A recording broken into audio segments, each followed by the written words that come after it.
ocurrido esta semana? Ya está como changuito de WhatsApp, mi querido Enrique Hernández. Las manos. Esto es lo que ha ocurrido esta semana. Pues bueno, siempre empezamos con el lado periodístico, Enrique. ¿Qué decir? ¿Qué decir de todo desde el inicio? La presentación del New York Times, de esta nota, cómo se ha tratado. Hoy escuchábamos al reportero del New York Times diciendo, bueno, cuando sacamos esta nota no esperábamos esta reacción, tanto de los activistas como de los periodistas, como del gobierno. Dice, no lo vimos venir. ¿Qué decir? Yo veo una palabra que sintetiza todo lo que estamos viviendo en este momento: lamentable. Lamentable por donde se vea, Javier, porque estos reportes del espionaje a periodistas ya se habían publicado en México. Sí, desde mayo del año pasado. Desde 2013, 14, Raimundo Rivapalacio por ahí habló, no de Pegasus, pero sí de un sistema muy parecido, de espionaje contra los nombres que hoy están en el centro del debate de periodistas, activistas. Pero pues como se publicó en México no hizo tanto ruido. Y eso también nos tiene que decir cosas de nosotros, ¿eh? Sí. De cómo leemos y cómo generamos el impacto de la información. Pero tenía que llegar el periódico más influyente del mundo, para que en primera plana nos diéramos cuenta de esta realidad. Claro. Y tan no se lo esperaba el New York Times, que tampoco se lo esperaba el gobierno, que ha actuado de una manera errática todo el tiempo. ¿Cómo te explicas a funcionarios del más alto nivel como el secretario de Gobernación, Miguel Ángel Osorio Chong, que te dice, es absolutamente falso que el gobierno espía a sus ciudadanos, pero vamos a investigar el espionaje? Pues ¿qué investigan si nadie lo espía a la gente? Sí, ayer esta declaración, sí, es lo que decía, ¿no? Actualmente tenemos una Procuraduría General de la República que depende directamente del Ejecutivo. Entonces, cuando tu jefe te dice, no hemos espiado, pues ¿qué posición deja el procurador de decir, pues ahora qué espío? O sea, si ya mi jefe dijo que no he espiado, como que investigo. Es muy interesante estos viernes porque justamente lo que nos interesa escuchar también es una visión ciudadana, una visión de alguien que nosotros estamos locos, Bef. Nosotros todo el tiempo estamos, que la noticia, que ya dijo esto, que Rivapalacio escribió esto, tal. Pero la verdad es que nos olvidamos un poco que hay gente que va al cine, hay gente que disfruta a sus hijos, hay gente que lee. ¿Qué es el cine? Hay gente que hay gente que dice, bueno, voy por un helado y voy a dejar mi celular aquí mientras voy por un helado. Lo voy a pagar. Entonces, lo voy a pagar. Y hay gente que dice, bueno, pues yo me enteré hasta el día siguiente de tal noticia y la vi y fue un impacto tal. Tú eres una persona informada, le entras a Twitter, tal, pero al final me parece y me interesa mucho eso. Cuando lees que el New York Times ha publicado espionaje sobre activistas, periodistas, ¿qué te dice el gobierno mexicano? ¿Qué te sorprende? ¿O cuál es tu respuesta? Snowden tuiteando en español, ¿no? También, Bueno, es que yo soy nieto de periodista, entonces traigo ahí la... O sea, sí es medio raro. Dentro de esa locura, de esa locura está ahí. Mira, aquí hablaría con la mente de novelista policíaco, que es mi otro sombrero, sí, ¿no? Lo que sucede es que, por supuesto, esta noción del Estado espiando al ciudadano, al activista, pues es casi como tan antigua como el PRI. O sea, es decir, hemos vivido... Lo que pasa es que no acabamos de asumir que de alguna manera vivimos en un Estado policíaco y totalitario que siempre ha guardado las formas, como señaló muy bien Vargas Llosa cuando nos habló de la dictadura perfecta, dicta blanda. O sea, incluso hay esta novela de los informes secretos de... Ay, se me fue el nombre, no me acuerdo. De Carlos Montemayor. Es decir, hemos vivido con un Estado que espía desde hace mucho tiempo. Les hablaba de mi amigo que decía, el Estado mexicano es concederle demasiada capacidad al Estado mexicano. Sin embargo, tenemos esta noción, y en el momento en el que el titular del Ejecutivo dice, bueno, pues también a mí me espían, pues tenga usted cuidado con lo que dice, pues entonces ya no hay para dónde correr, porque no solo es lamentable, es un cinismo que rebasa cualquier posible... Ayer lo decíamos, el tema de la normalización. O sea, cuando sale el jefe del Estado mexicano a decir, a ver, por Dios, México, pues siempre hemos sido espiados. Hasta yo, a mí me llegaron los mensajes. Sí, Fox decía, ¿y yo por qué Don Enrique Peña Nieto dice, a mí también. Yo también. Yo también. Es decir... Oye, pero es una bipolaridad, es decir, ¿a qué Enrique Peña Nieto le crees? Ayer en el mensaje de Lagos de Moreno, bueno, más allá de lo del beso robado y todo esto, que no tenía también nada que ver, pero yo no sé cómo le escriben los discursos o si se los brinca, no lee las tarjetas, cuáles tarjetas, etcétera. ¿A qué presidente le crees? ¿Al que dice no espiamos o al que dice hasta yo he sido objeto de espionaje? O sea, a ver... Tenemos la declaración, ¿no?, que dijo el presidente Enrique Peña Nieto horas después. Dice lo de Lagos de Moreno inmediatamente, y hemos escuchado al reportero del New York Times, al que publica esta nota, le escribe a Eduardo Sánchez, al vocero de la presidencia, y le dice, perdón, pero lo que acabo de escuchar desde la postura del New York Times nos sonó amenaza. ¿Puede usted confirmar esta información? Y dice, le vamos a dar una hora. Dice, le damos una hora para tal porque nosotros tenemos que sacar una nota de lo que acaba de decir. Entonces necesitamos poner, si usted no me contesta en una hora, voy a decir que el New York Times, desde el punto de vista del New York Times y de los colaboradores del New York Times, es una amenaza. Entonces, a ver, vamos a escuchar justamente lo que dijo el periodista del New York Times. Antes del tweet, les envié un mensaje por medio de WhatsApp a Daniel Milán diciendo, oye, la oración del presidente, cuando terminó, me parece como una amenaza a la sociedad civil y posiblemente al New York Times. Entonces, nos están amenazando. Voy a escribir algo, entonces, por favor, respóndeme ahora o en la próxima hora. Y después, como unos 10 minutos, me llamó Eduardo Sánchez. Y él fue muy amable y me dijo, no, de ninguna manera, te estamos amenazando. Y le pregunté, ¿y sociedad civil? Y me dijo, no, tampoco. Y ya, como me dijo que el presidente no le leyó sus tarjetas de la oración, entonces estaba equivocado en lo que dijo al final. Fue mal dicho y malentendido, entonces no era una amenaza y ya, y me da un chiste como no compras un vuelo para salir del país. Bueno, un humor negro, por ahí al final usted que es experto, señor Beff, un humor negro por ahí se coló en el que dices, el vocero de la presidencia diciéndole al periodista del New York Times, oye, no vayas a comprar tu boleto fuera del país. Oye, pero además quemando a su jefe, ¿no? No, fíjate, lo que pasa es que el presidente no leyó bien sus tarjetas. ¿Para qué le dan tarjetas a alguien que no lee? Ha sido de verdad. Por improvisar. Fue un tema ahí, esto es lo que dice, lo acabamos de escuchar. ¿Qué significa, por supuesto, esto? Minutos después de esto, sale el presidente Enrique Peña Nieto a tratar de aclarar el asunto. Esto para es que lo vean que la dijo. Fuerza del New York Times. Esto sí, para que vean. Esto fue lo que dijo.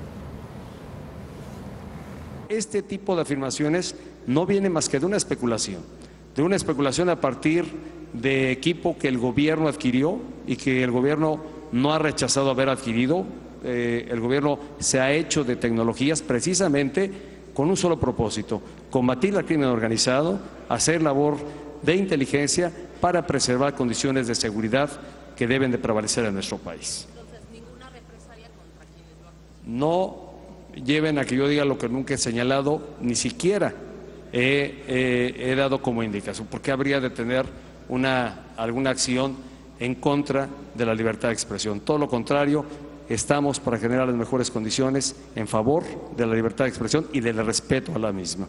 Y como presidente de la República, sí me he encontrado en este interés de negar categóricamente estas afirmaciones que parece se están haciendo sobre el gobierno, y es una ola en la que muchos aprovechan para montarse, para subirse y realmente denostar la actividad del gobierno.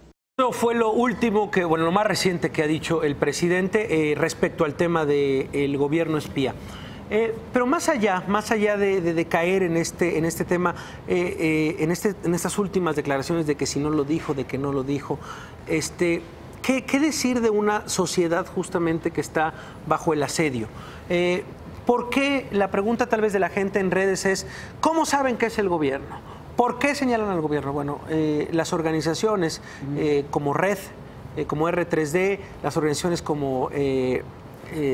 bueno, que se han encargado justamente de desarrollar esta investigación, dice, a ver, coinciden con momentos de trascendencia nacional estos mensajes cuando quieren infectar a los activistas, a los periodistas, etc. O sea, haciendo la correlación, publicaciones de los espiados con las fechas del espionaje, ¿no? Sí, ¿qué te dice, Enrique? Un análisis tal vez dando un paso atrás y dónde estamos parados. ¿Por qué? Porque la verdad es que estamos tan inmiscuidos en temas todo el tiempo que nos rebasan. O sea, la semana pasada estaba el tema de Valeria, esta niña. Que nos entristece, entonces, que es dolorosísimo y que es de verdad un tema que dices, es una de las grandes tragedias de este año. Y después cuando te encuentras con... una oportunidad. Yo veo una oportunidad. Acúsame de optimista. Pero si te elevas como dron para ver todo este escenario que estamos platicando, creo que tenemos la gran oportunidad de dejar de ser una sociedad pusilánime, mediocre, conformista, justificando todo mal. Es decir, tú viste las reacciones. Hubo legisladores, hubo periodistas incluso que decían, bueno, ¿a quién le espanta que nos estén espiando? Esto ha sucedido siempre. Pero yo creo que tenemos la gran oportunidad de no seguir normalizando estas circunstancias en México. Es decir, no sé si viste esta nota esta semana de un colegio en Inglaterra donde los chavitos les negaron ir en short por el calor. Hay una ola de calor brutal en Europa, 45, 48 grados centígrados de temperatura. Al otro día que les negaron, los chavitos fueron en falda. Claro. O sea, pues si no nos dejan venir en short, vamos a ir en falda. Y entonces te da cuenta de una sociedad que ya no somos nosotros, que ya es una nueva sociedad que no está dispuesta a conservar el chip del sometimiento frente al poder autoritario. A tolerar. A tolerar Está cualquier harta de cosa. tolerar. Está harta.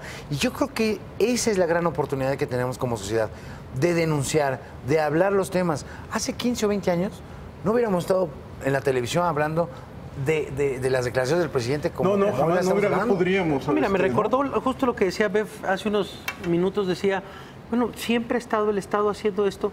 Me recordó una declaración de Monsiváis cuando sucede lo de Bejarano y las ligas.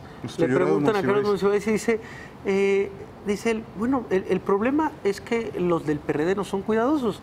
Dice, porque el PRI lo ha hecho esto durante años. Dice, esto de los fajos de billetes lo ha hecho años. Tendríamos videotecas, dice él, de no ser, lo que decías, guardar cómo se manejaban las cosas antes. Pero a ti, ¿qué te dice? Si estás viendo una sociedad que está cambiando, sí. O sea, me queda muy claro, los informes secretos de Carlos Montemayor, se llama la novela.